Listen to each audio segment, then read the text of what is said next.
Um Deus onipresente que produz o colapso da função de onda não resolve o paradoxo da medição. Contudo, porque podemos perguntar em que ponto a medição está completa, se Deus está sempre olhando? A resposta é de importância crucial. A medição não está completa sem inclusão da percepção imanente. O exemplo mais conhecido dessa percepção é, claro, o do cérebro-mente do ser humano. Quando é que a medição está completa? Quando a consciência transcendente ocasiona o colapso da função de onda através de um cérebro-mente que observa com percepção.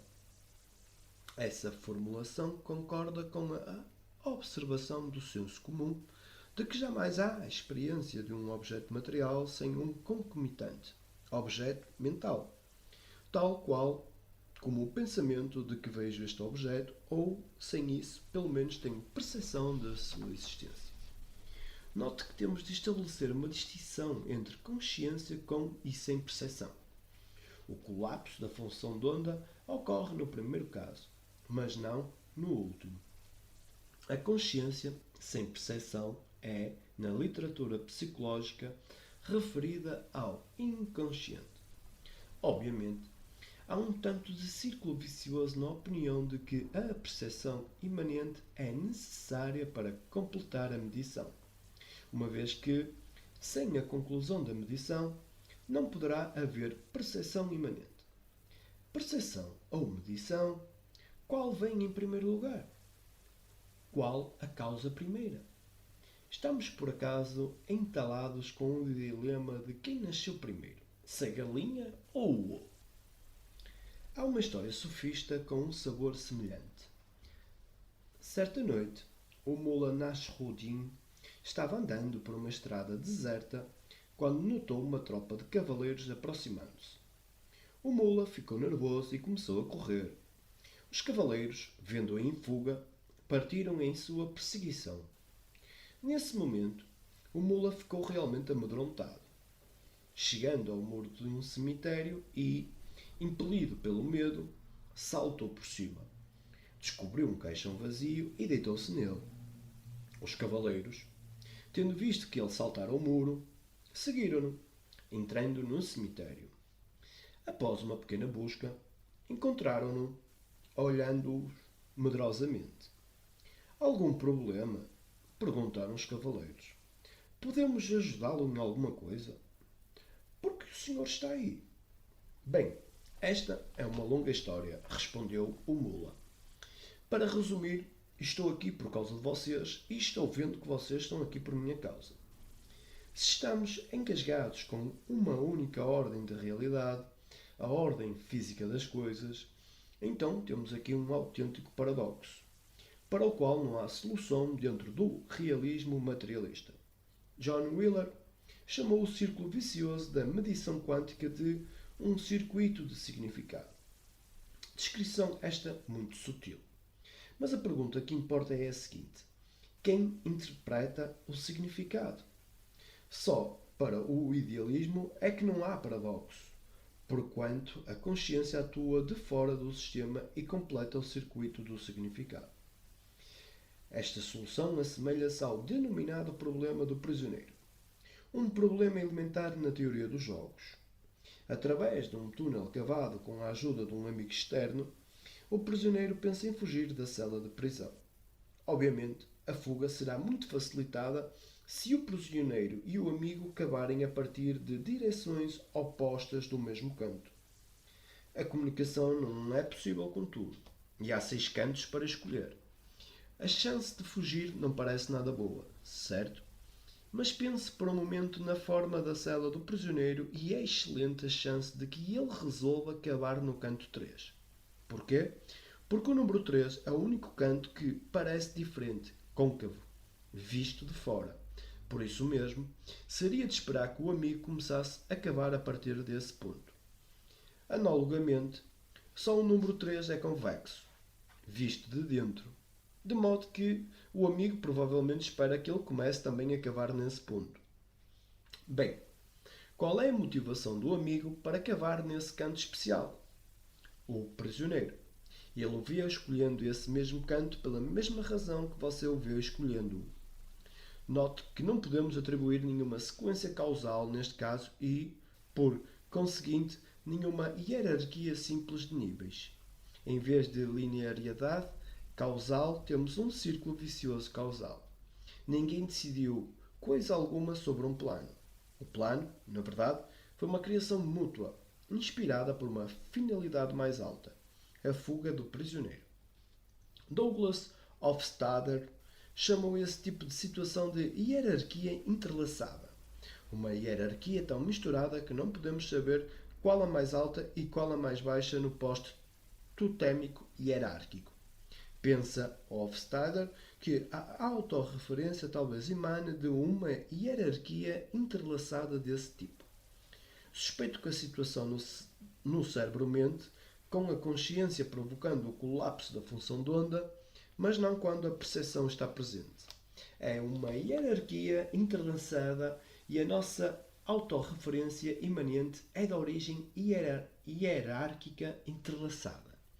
A observação feita por um sistema autorreferencial é onde termina a série de Van Neumann.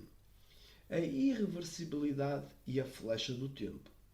Quando está completa a medição? Diz o idealista que ela só se completa quando ocorreu uma observação autorreferencial. Em contraste, alguns físicos argumentam que ela termina em todos os casos em que um detector sinaliza um evento quântico.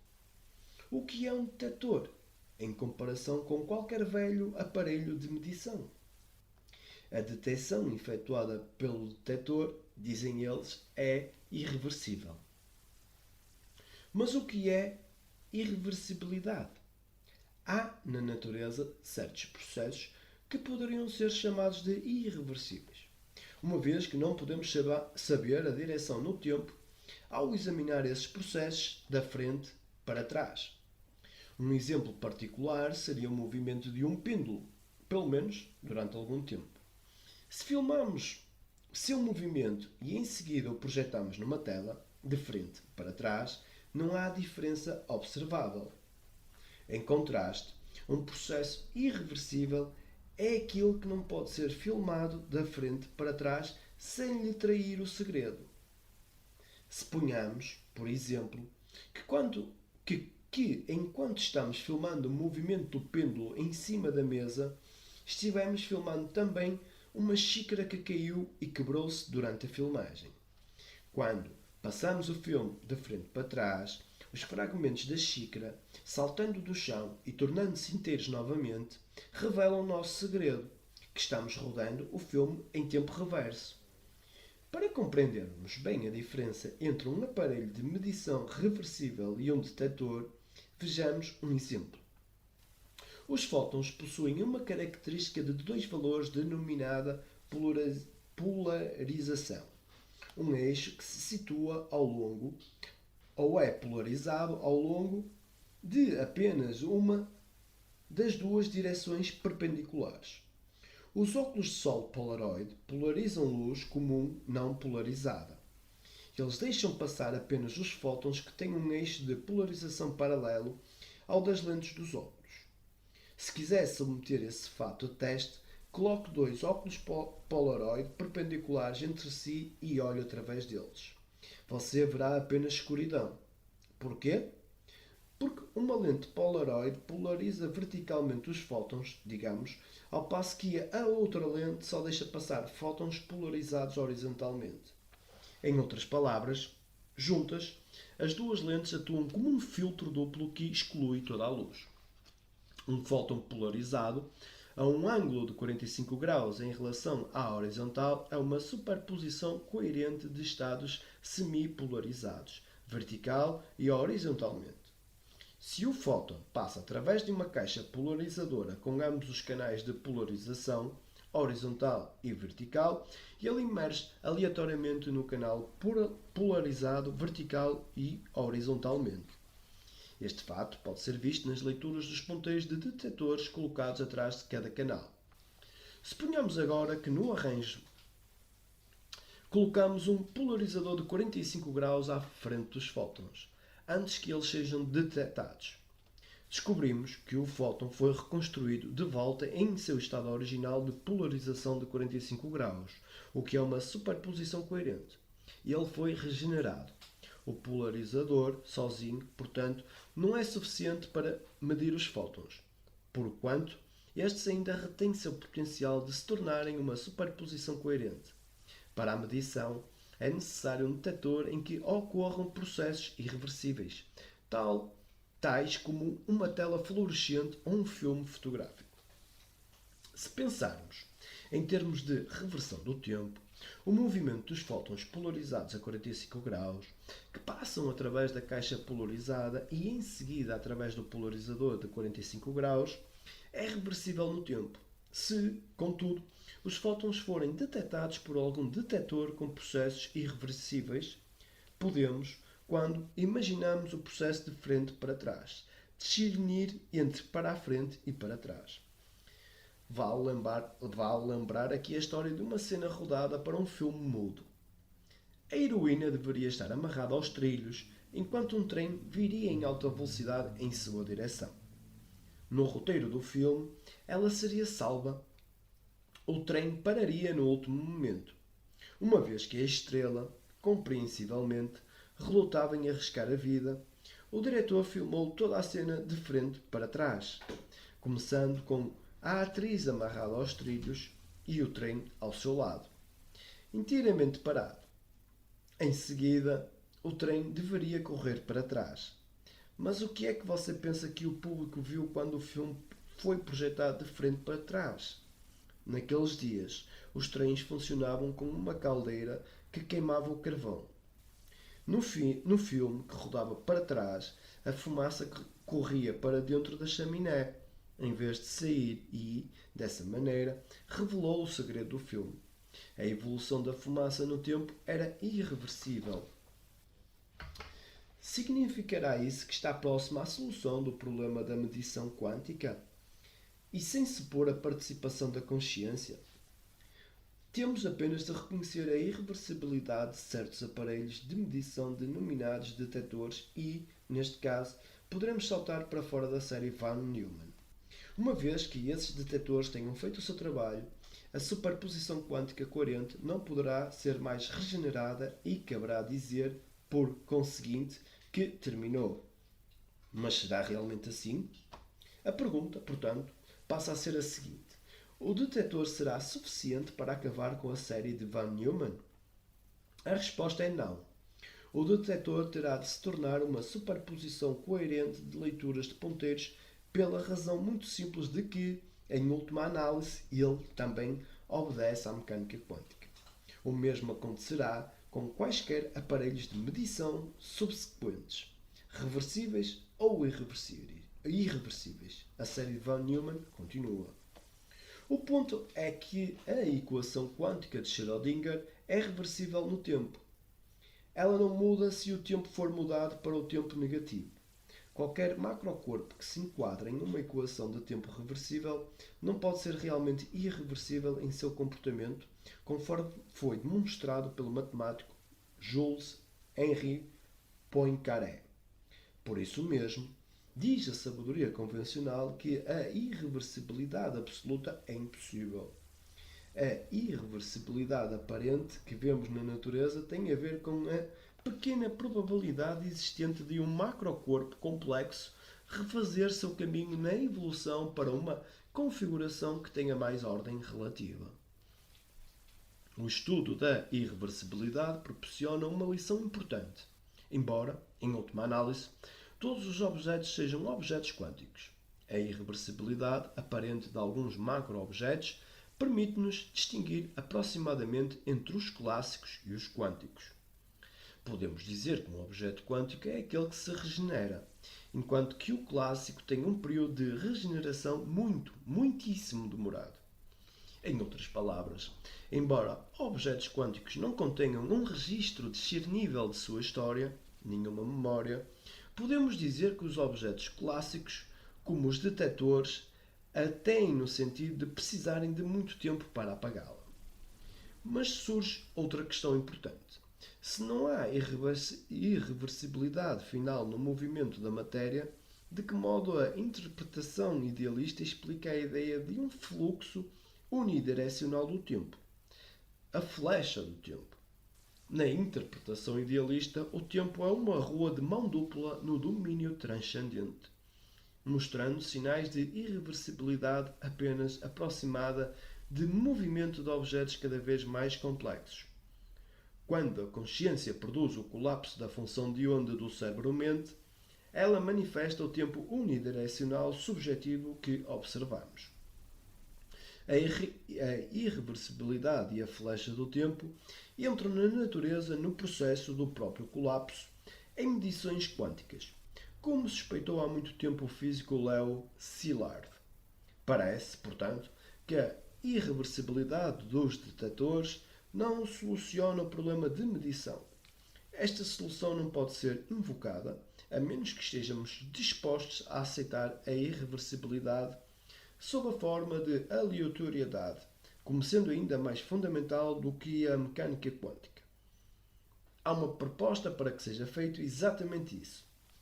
Suponhamos que a matéria é fundamentalmente aleatória e que o comportamento aleatório de um substrato de partículas, através de flutuações ocasionais, gera o comportamento organizado aproximado que possamos denominar de quântico.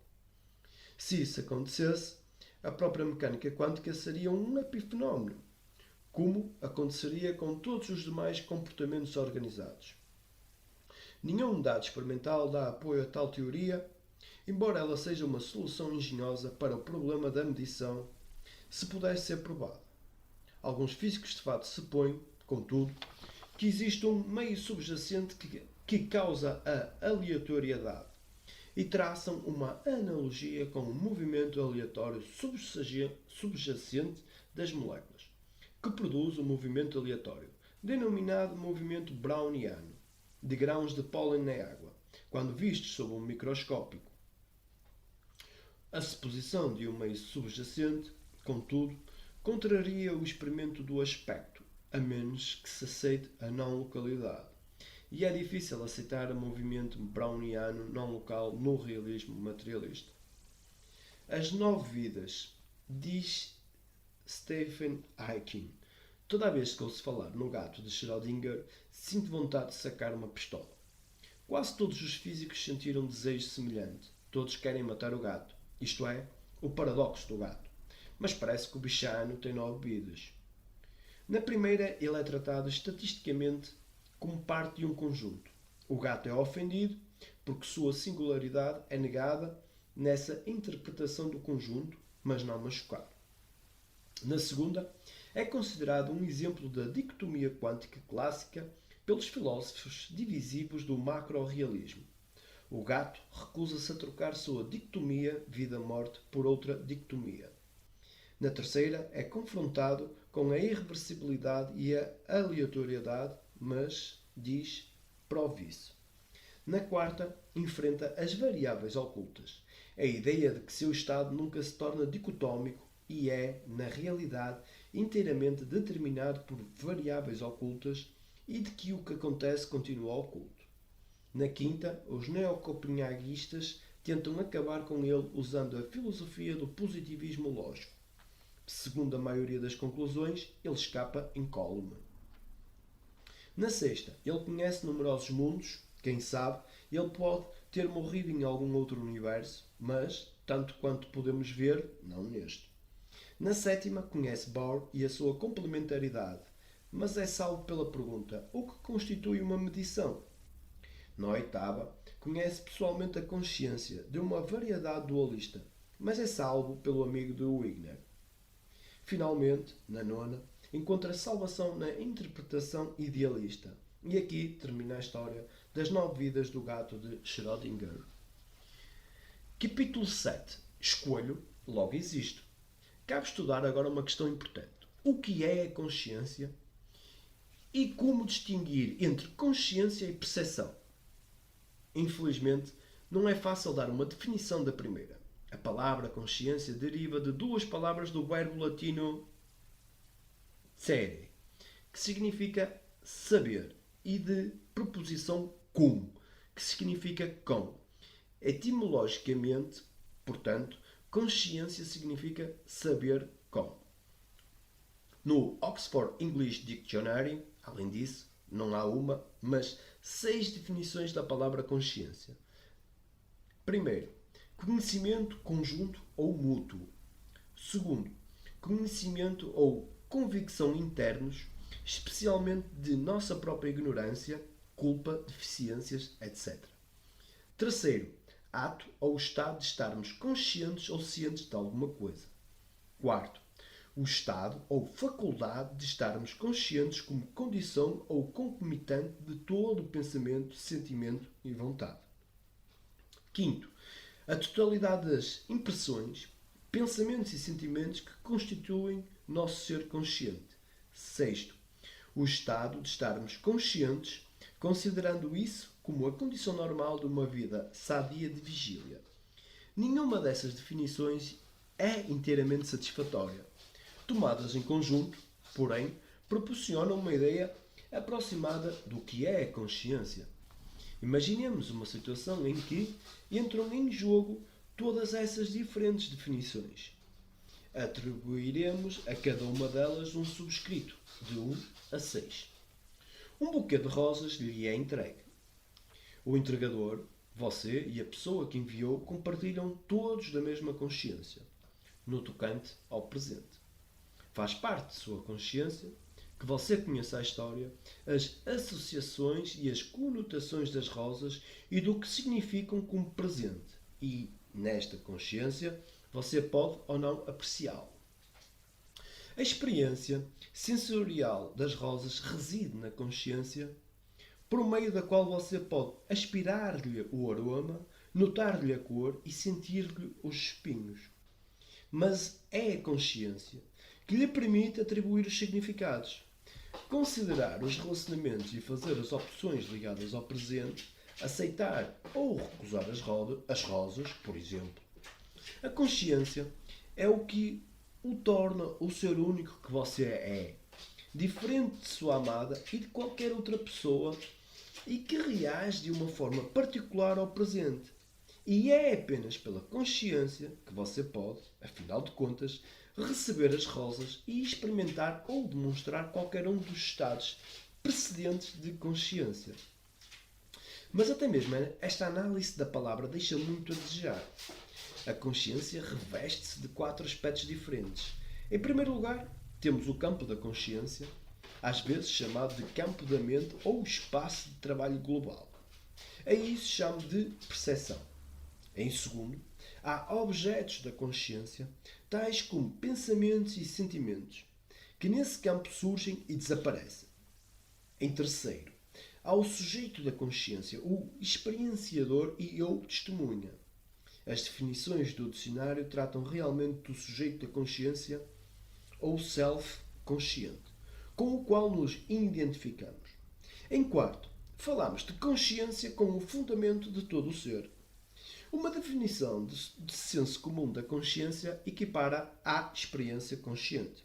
Falar de um sujeito de consciência sem falar de experiência é o mesmo que falar de um palco de balé sem bailarinas. Note que o conceito de experiência consciente não se restringe à consciência de vigília. O sonho é uma experiência consciente, embora diferente da que temos no estado de vigília. Os estados que experimentamos na meditação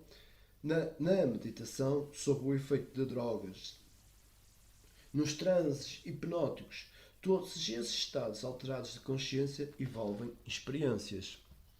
O senso comum nos diz que experiências conscientes ocorrem com numerosos concomitantes, alguns internos, outros externos. Enquanto datilografo esta página, por exemplo, observo minha mente, enquanto os meus dedos tocam nas teclas da máquina de escrever. Estou pensando, como é que está saindo desta página? Devo reescrever esta sentença? Estou explicando de menos ou de mais? Agora, escuto uma batida à porta do escritório. Levanto a voz. Quem é? Nenhuma resposta. Tenho de fazer uma opção. Ou grito mais alto ou me levanto para ir abri-la.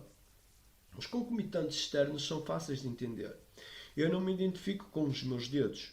mesmo quando eles estão ocupados fazendo alguma coisa a que dou valor, como datilografar esta página. Poucos entre nós pensariam em identificar consciência com sensações, impressões sensoriais ou ações motoras.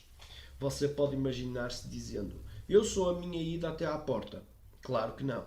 O senso comum nos diz que os concomitantes externos de uma experiência consciente não constituem os elementos fundamentais da consciência. Quando passamos ao estofo interno da mente, pensamentos, sentimentos, opções, etc., as coisas tornam-se muito menos claras. Numerosas pessoas, por exemplo, seguindo o conceito de Descartes, identificam-se com seus pensamentos. Penso, logo existo. No caso de outras, ser consciente é sinónimo de sentimentos. Sinto, logo existo. Alguns podem identificar-se com a capacidade de escolher. Nietzsche, por exemplo, iguala ser e vontade. Ciência é senso incomum. Recorremos a ela quando fracassa o senso comum. Recorrer à psicologia, contudo, em nada adianta. Ou, como disse o eminente cognitivista Ulrich Neisser, a psicologia não está pronta para enfrentar a questão da consciência. Por sorte, a física está. Isto significa voltar à teoria quântica e ao problema da medição que, para começar, abriu a discussão sobre consciência. A solução idealista do paradoxo do gato de Schrödinger exige que a consciência do sujeito que observa escolha uma faceta da multifacetada superposição coerente vivo e morto do gato e, dessa maneira, lhe sela o destino. O sujeito é aquele que escolhe, não é o cogito ergo sum, como pensava Descartes, mas opto ergo sum, escolho, logo existo. A mente e as leis da mente escondiam-se na noite. E Deus disse: faça-se Descartes, e fez-se a luz. Mas ela não durou. O demónio gritou: Hey, o gato de Schrödinger está aqui. Restabeleça o status quo. Com nossas desculpas ao poeta Pope, claro. Reconheço os devotos da física clássica sacudirão a cabeça com ar de desaprovação, porque pensam que não há liberdade de opção ou livre-arbítrio em nosso mundo determinista. Por causa dessa suposição de determinismo causal, tentaram condicionar-nos a acreditar que somos máquinas materiais. Vamos supor que suspendemos por alguns momentos nosso condicionamento. Afinal de contas, resolvemos com a nossa hipótese o paradoxo do gato de Schrödinger. No mesmo espírito de indagação, perguntamos: e daí? Em resposta, abre-se uma porta. Prisioneiros que somos de pensamentos e sentimentos, eles têm origem em contextos antigos, fixos, aprendidos. Acontecerá o mesmo com o livre-arbítrio? Nossas opções criam o contexto para os nossos atos e, portanto, a possibilidade de um novo contexto surge quando optamos. E é justamente essa possibilidade de saltar fora do velho contexto e entrar em outro, em um nível mais alto, que nos dá a liberdade de escolha. Surgiu uma linguagem característica para descrever especificamente esse tipo de situação. Uma estrutura hierárquica de níveis contextuais. Essa linguagem, conhecida como teoria de tipos lógicos, foi criada por Bertrand Russell para solucionar problemas que surgiram na teoria dos conjuntos. A ideia básica de Russell era que um conjunto composto de membros é de um tipo lógico mais alto do que os próprios membros, porque define o contexto para pensar neles. Analogamente, o nome de uma coisa, que representa o contexto da coisa que ela descreve, é de um tipo lógico mais alto do que a própria coisa. Dessa maneira, entre os três concomitantes internos da experiência consciente, sobressai a escolha. Ela é de um tipo lógico mais alto do que pensamentos e sentimentos. Será a capacidade de optar, então, o que nos torna conscientes das experiências que escolhemos? Em todos os momentos, enfrentamos literalmente miradas de possibilidades alternativas. Escolhemos entre elas e, quando escolhemos, reconhecemos o curso do nosso devenir. Dessa maneira, a opção e o reconhecimento da opção definem nosso self. A questão fundamental da autoconsciência é escolher ou não escolher. A ideia de que a opção é a concomitante definidora de autoconsciência conta com certo apoio experimental. Dados de experimentos na ciência cognitiva indicam que pensamentos e sentimentos, mas não a escolha, surgem como reação à percepção inconsciente de estímulos. Segundo os dados, que descreveremos na secção seguinte, aparentemente não exercemos escolha, a menos que estejamos agindo conscientemente, com percepção como sujeitos. Esse fato configura a questão do que significa agir sem percepção, o conceito do inconsciente. O que em nós é o inconsciente? O inconsciente é aquilo para o qual não há consciência, mas não percepção. Note que não há aqui um paradoxo, porque, na filosofia do idealismo, a consciência é o fundamento do ser. Ela é onipresente, mesmo quando nos encontramos em estado inconsciente. Parte da confusão com o termo percepção inconsciente surge nas idiosincrasias históricas da etimologia do termo. É o nosso self consciente que permanece inconsciente de algumas coisas durante a maior parte do tempo e de tudo em um sono sem sonhos. Em contraste, o inconsciente permanecer consciente de tudo durante todo o tempo. Ele jamais dorme. Ou melhor, é o nosso self-consciente que está inconsciente de nosso consciente e o inconsciente é o que permanece consciente. E temos os dois termos ao avesso. Para maior elucidação do assunto, recomendamos a leitura de Vital Lies, Simple Truth, de Daniel Goleman. Quando falamos de percepção inconsciente, portanto, estamos falando de eventos que percebemos, mas que não estamos conscientes de perceber. Experimentos de percepção inconsciente. Reconheço que a coisa parece esquisita. De que modo pode haver um fenómeno denominado percepção inconsciente? Percepção não é sinónimo de estar ciente de alguma coisa? Os autores de Oxford English Dictionary aparentemente pensam que sim. Não obstante, novos dados recolhidos no laboratório cognitivo apontam para uma distinção entre os dois conceitos, percepção e consciência de alguma coisa. A experimentação inicial foi feita com 2 macacos. Os pesquisadores Nick Humphrey e Louis Highkrantz removeram deles as áreas corticais ligadas à visão. Uma vez que o tecido cortical não se regenera, esperava-se que os macacos permanecessem cegos. Ainda assim, gradualmente, eles recuperaram o suficiente da visão para convencer os pesquisadores de que podiam ver. Um dos macacos, uma fêmea chamada Ellen, era frequentemente levada a passear na coleira. Aos poucos, ela aprendeu a fazer algumas coisas muito esquisitas para uma criatura que devia estar cega. Ellen, por exemplo, conseguia subir as árvores. Pegava também comida oferecida quando estava suficientemente perto para que pudesse agarrá-la, mas ignorava quanto distante demais. Evidentemente, Ellen estava vendo, mas com quê? Acontece que há uma trilha secundária através da qual estímulos ópticos passam da retina para uma estrutura no metencéfalo chamado colículo superior. Essa visão colicular estava permitindo que Ellen visse coisas com o que os pesquisadores batizaram de visão cega. Por acaso, Nick Humphrey encontrou um sujeito humano com o mesmo tipo de visão. Um defeito no córtex desse homem tornara-o cego no campo visual esquerdo de ambos os olhos. Nesse momento, os pesquisadores podiam perguntar ao sujeito o que estava acontecendo na consciência, quando ele executava algumas tarefas permitidas por seu estado. E as respostas foram estranhas. Se uma luz lhe era mostrada à esquerda, o lado cego, por exemplo, ele podia apontá-la com precisão. Podia também diferenciar entre cruzes e círculos e linhas horizontais e verticais. Tudo isso com o campo visual esquerdo. Mas quando perguntado como via essas coisas, insistia em que não as via. alegava que simplesmente dava um palpite, a despeito do fato de que a sua taxa de acerto estava muito além da que podia ser atribuída ao acaso. O que é que significa tudo isso?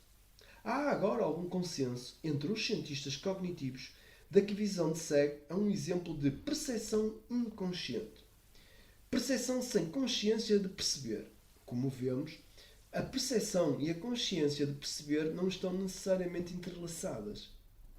Provas fisiológicas e cognitivas adicionais de percepção inconsciente foram recolhidas em pesquisas realizadas na América e na Rússia.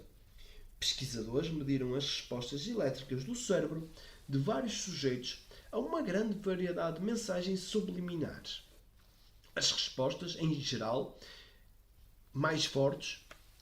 As respostas eram, em geral, mais fortes quando uma imagem expressiva, como a de uma abelha, era projetada sobre uma tela durante um milésimo de segundo, do que quando usada uma imagem mais neutra, como uma figura geométrica abstrata.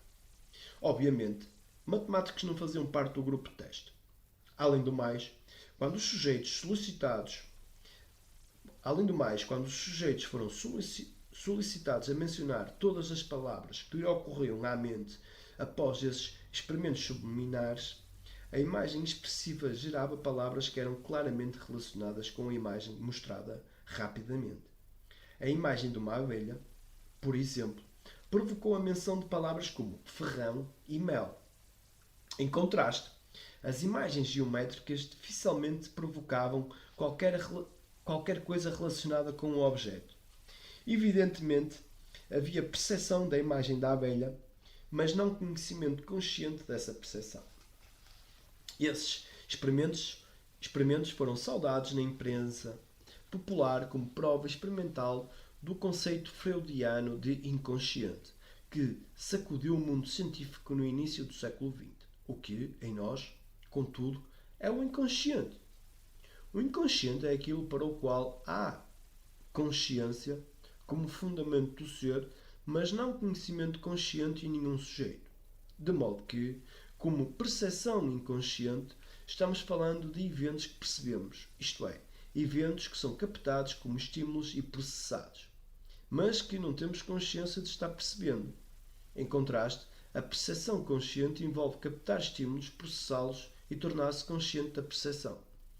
O fenómeno da percepção inconsciente provoca indagações de importância crucial. Estará qualquer um dos três concomitantes comuns da experiência consciente, pensamento, sentimento e opção, ausente na percepção inconsciente? O experimento sobre mensagens subliminares sugere que o pensamento está presente, uma vez que os sujeitos pensaram nas palavras ferrão e mel como consequência da percepção inconsciente da imagem de uma abelha. Evidentemente, continuamos a pensar mesmo no inconsciente e pensamentos inconscientes afetam nossos pensamentos conscientes. No tocante a sentimento, um experimento com pacientes portadores de cérebro cindido gerou provas importantes. Nesses sujeitos, os hemisférios esquerdo e direito do cérebro foram desconectados cirurgicamente.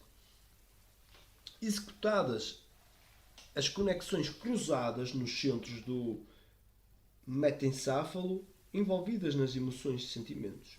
Quando a imagem de um modelo masculino despido foi projetado no hemisfério direito de um sujeito feminino durante uma sequência de padrões geométricos, ela demonstrou embaraço, ficando ruborizada.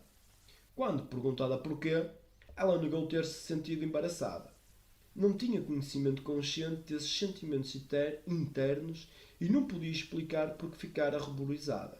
O sentimento, portanto, está também presente na percepção inconsciente e sentimento inconsciente pode produzir sentimento consciente inexplicável. Finalmente, cabe perguntar: a opção ocorre também na percepção inconsciente?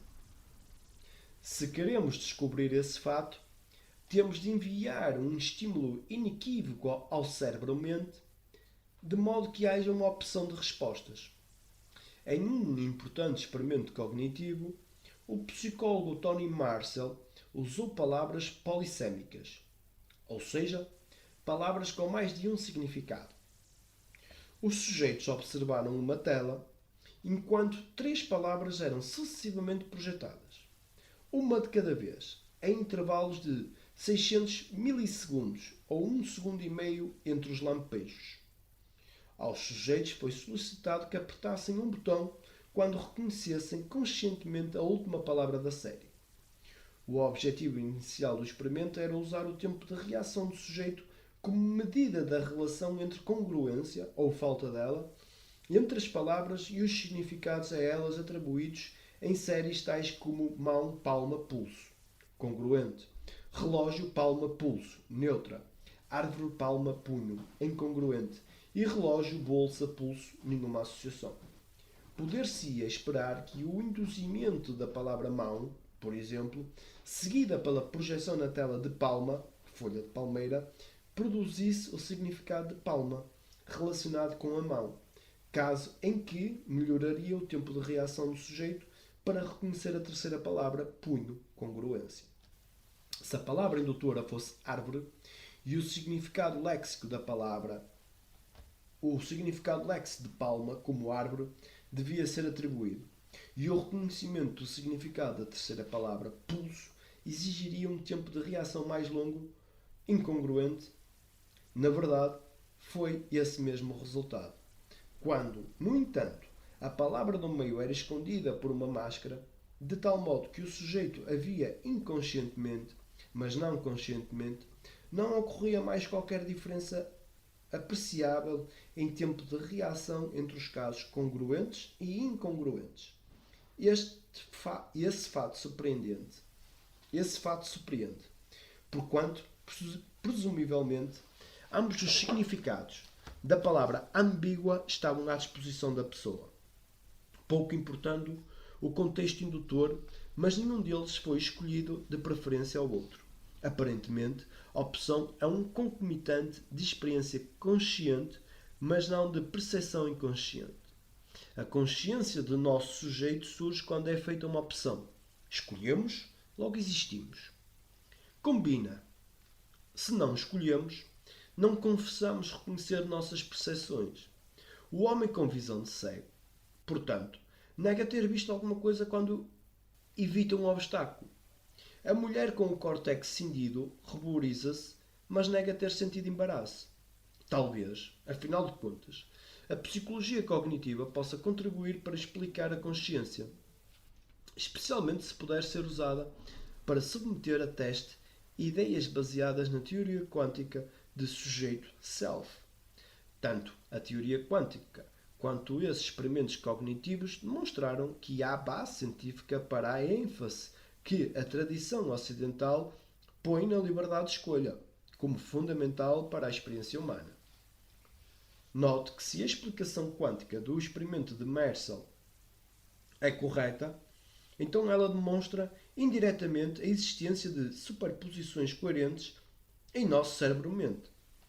Antes da opção, o estado do cérebro-mente é ambíguo, tal como o do gato Schrödinger.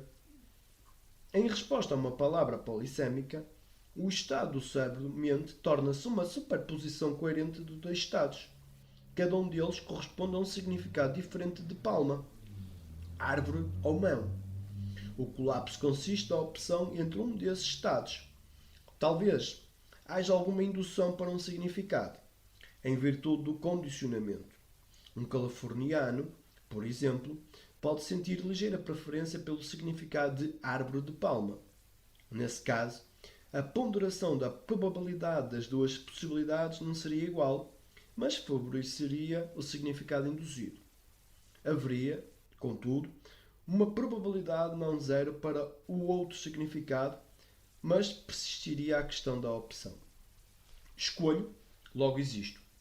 Lembre-se, também, de que na teoria quântica o sujeito que escolhe é um sujeito único, universal, e não o nosso ego pessoal, eu. Além disso, como demonstra um experimento que será discutido no capítulo seguinte, essa consciência optante é também não local.